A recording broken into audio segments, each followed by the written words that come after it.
Hi, welcome to the Mohua show. My name is Mohua Chinnappa and I am an author, entrepreneur and ex-housewife. This podcast is about everything from business to technology to arts to lifestyle, but done and spoken ईमानदारी से. Hi, in today's episode, we have Tatiana Seryán. Tatiana is a system change organizer in the NYC area. Currently, she's working with Extinction Rebellion in the United Kingdom, which we will ask her to explain to us a little bit more about this.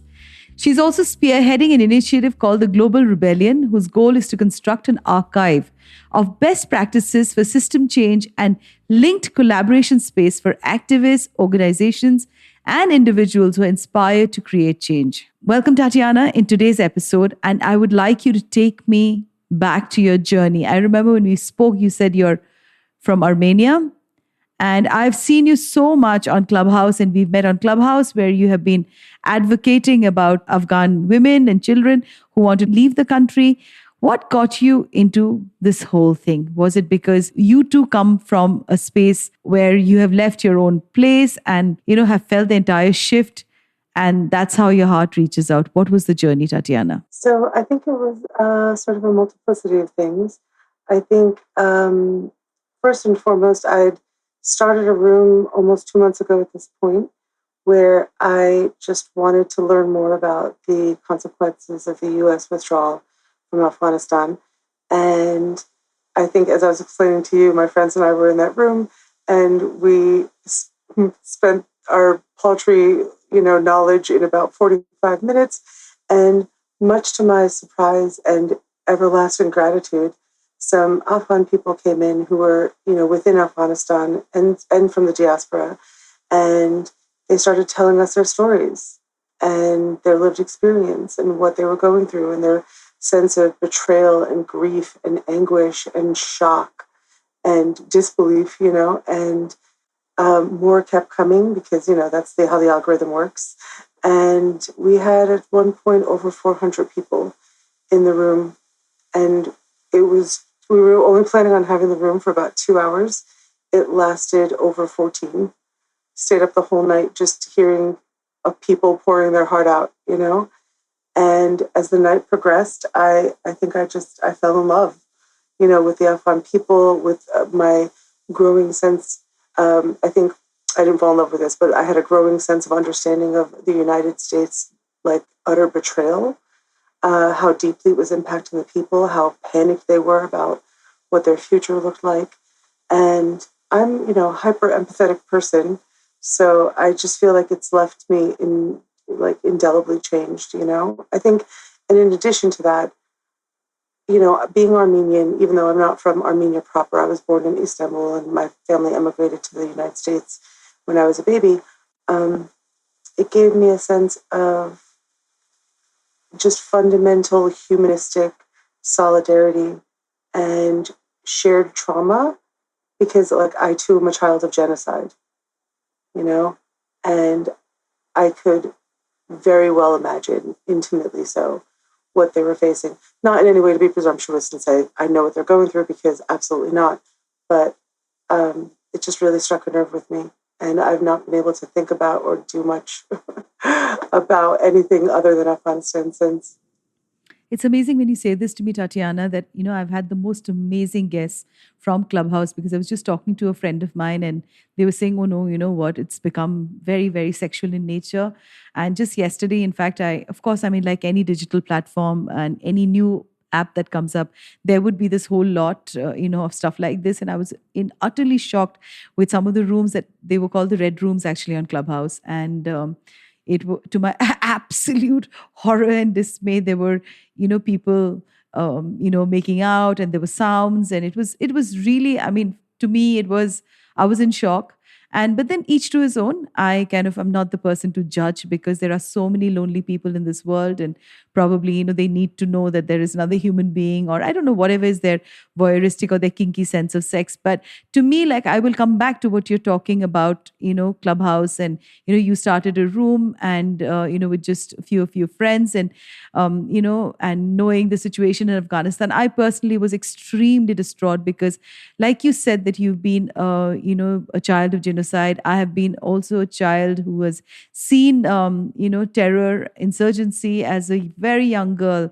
Because in India, within India, there's so much of issues in the northeast of India, which is addressed, but it, like, probably just gets hidden in the annals of so much more that happens all across mainstream India, and of course, internationally too. So I kind of understand fear. I understand betrayal. I Not to sound pompous, but I also, I know what it is like, probably, as a woman, to be in a place where you're threatened of just your gender. So coming back to the fact that you were born in Istanbul, okay, one of my favorite countries. This It's so beautiful. And why? What is the kind of personal genocide that you have faced? And I would really like our listeners to hear from you your lived experience. So it was intergenerational. It was the trauma of my grandmother and her generation. So in 1915, the Armenian genocide occurred against the backdrop of World War One, and people, as usually happens under fascism, right? They round up the intelligentsia and kill them first, and there had been pogroms already that sort of burst out, with economic despair, because that's usually when these kinds of tensions tend to heighten. And like starting in the late 1800s, but then in 1915 it reached like this frenzy and climax where Armenians were rounded up and marched to the desert in Deir el-Zor, Syria, and those who didn't die on the trek were slaughtered once they got there. And what happened with my personal family? I mean, so my grandmother's entire, like, the children of in her immediate family were all kidnapped and went to different places and were somehow amazingly, miraculously reunited. But she was 5 years old at the time and had managed to escape, much to her credit. And also much to her credit, because I don't think I would have known this as a 5-year-old. She realized that there were nutrients in the clay-rich dirt, and she was starving. And she sucked on the dirt for nutrients to survive until her older sister's fiance was able to discover her and bring her back home. But had she not done that, I wouldn't be here now. So well done. Wow. Yeah, it's we all are aware intellectually of the miraculous sort of infinitesimal mathematical like anti-likelihood of our birth, but with stories like that, you come to appreciate it all the more. Like, I'm really aware of how I almost didn't get here. Yes, absolutely. It is absolutely. I so agree with you because, I mean, that's exactly how, in India during partition, the Punjabis, the Sindhis, and the Bengalis were the three communities that faced the onslaught of partition. And yes, my grandparents also had moved from Bangladesh into India. And of course, they've seen mayhem around them. And I've seen it, I mean, as a young girl when there was insurgency. So I know exactly what you're saying. Coming back to the lived experiences of the Afghans, because this is such a hot topic, and for all of us, we are outside. Like you said, we can be very intellectual about this whole thing and write long stories, but unless you've lived that experience, you would never be able to kind of completely comprehend what fear is, what that sense of betrayal is. So do share with the listeners, what is it that some of the lived experiences of the Afghans that they shared with you on the clubhouse room. It would be wonderful to know. I mean, there's just lots of stories of the brutality of the Taliban from, you know, what they remember of what their parents have told them of the earlier era, and then to see that horror sweeping across their nation again. Um, there's one story, I mean, there's lots of stories of brutality that, I'm sure I can share. But there's one story that strikes me in particular because it shows what simple freedoms are also being taken away. So my friend Seryán, she was talking about a friend of hers who's a singer, and as many, I'm sure, know, artists are in particular danger because there is no room for music anymore. They don't need performers anymore. And the Taliban have a hit list that started out with 100 people, and now there's like tens of thousands on it. And it includes former government employees, women's rights activists, humanitarian activists, female journalists, etc. Anyone who's ever worked in any way with any of the allied forces, police force, etc. And performers, unbelievably. And my friend's friend in Kabul wanted so badly to just be able to sing. And she was so frightened because, of course, they've banned music in public. And I'm sure if it spills out into the public sphere, it's still going to attract attention. But she had to go hide in a closet just to sing a song to my friend. I just got tears in my eyes just to listen to this, Tatiana. It's unbelievable what you're saying. I mean, please tell me. I mean, just to think that something as simple as, one's own instrument, right? Your voice could be Yes. so horrendously muted. I mean, bad enough that you need to cover up, and apparently the Taliban have become, clothing designers now, because have you seen the ridiculous new outfits they've brought out that are even more covered up than a regular burqa? What is this new covered up outfit that they have introduced, the Taliban in Afghanistan? So we're, I think, all familiar with the image of the bright blue burqa with the eye screen. Yes. Because, even women's eyes are apparently too much for men to control themselves around. Well, apparently that wasn't enough, because in allowing women's sight, you still allowed yourself a view of their eyes somewhat. So they brought out this new all black garb that has sort of I guess I'd describe it as like a flap at the forehead that comes down and covers your eyes. So if you're standing up and looking straight ahead, all you'd be able to see is like down the sidewalk right in front of you. You can't see. It's like blinders on a horse, but like on the front as well. It's a drape over their eyes. So there's no way there's like an accidental glimpse of eyes at all. And they have to wear these like sort of elbow length, I think, gloves. So there's no hands showing. It's insanity. I've never seen anything like it in my life. I'm speechless, Tatiana, that women across the world, we are quiet, and we are, because none of us, I mean, I don't know how one can reach out with this. Oh my God, my heart just reaches out for the women of Afghanistan. Now, coming back to the work also that you do, I mean, the topic on feminism and oppression and war and drought and famine and climate change, the people who suffer the most are women. They're always the women who suffer the most.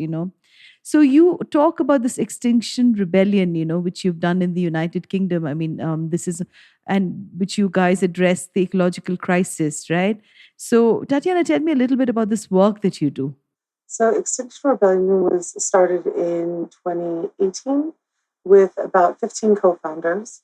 And essentially, Extinction Rebellion works on the nonviolence model of, Gandhi or Martin Luther King.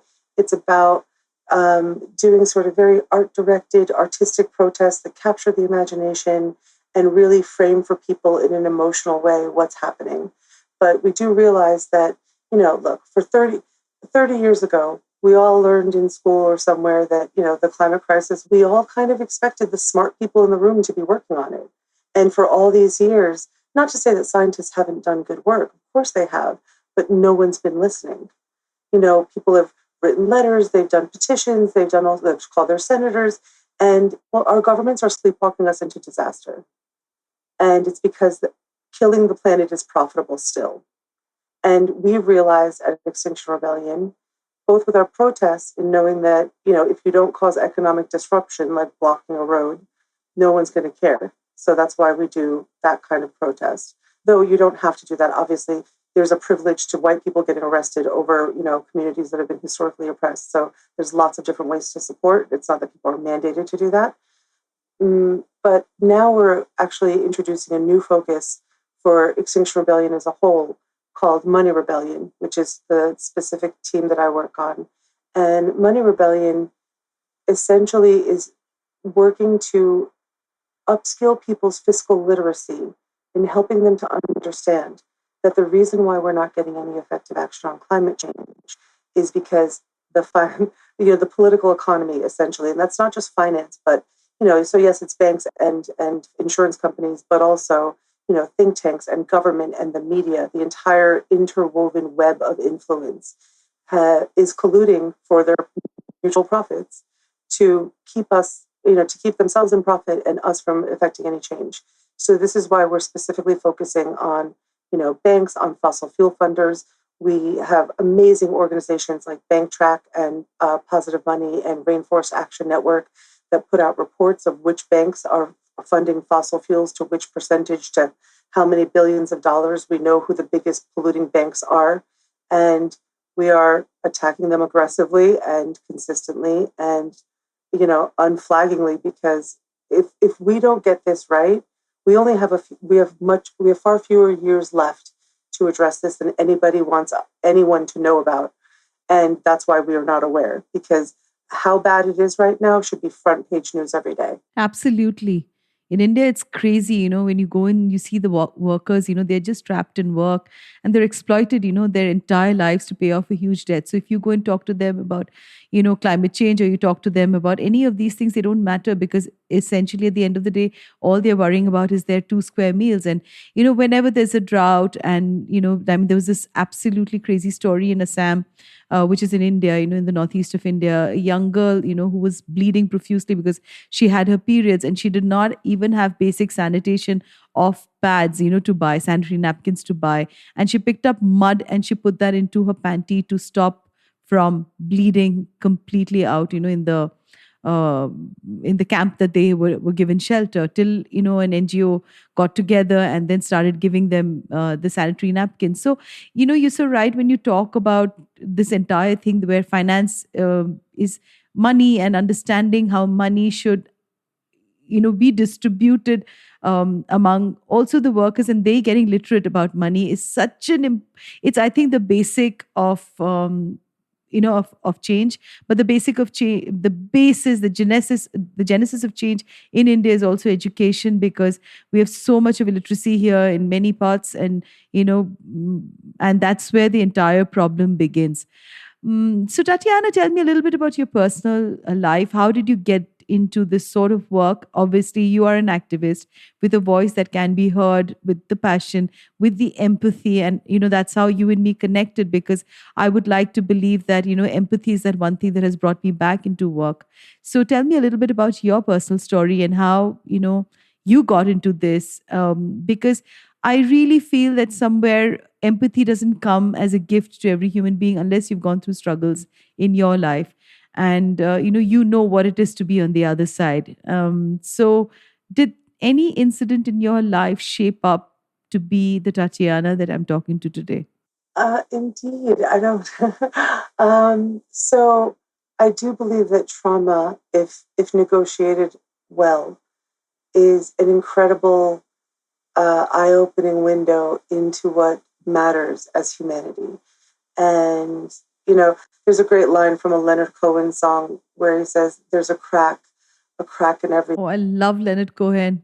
My God. But that's how the light gets Yes, that's how the light gets in ourselves.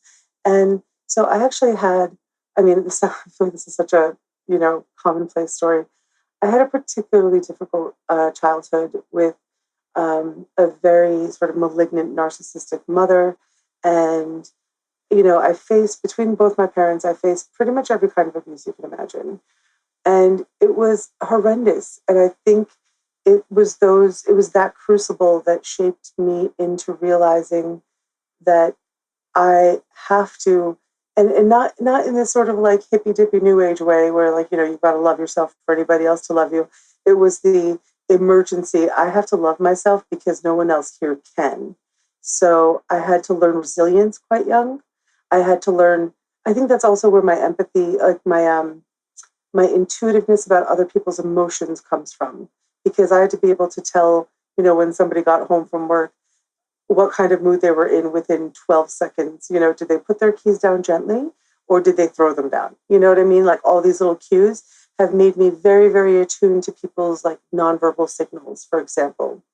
And yeah, I think in going through that, I wrote a piece one time where I said, I know what it feels like to feel defenseless and undefended. And I don't want anyone to feel like that ever in life.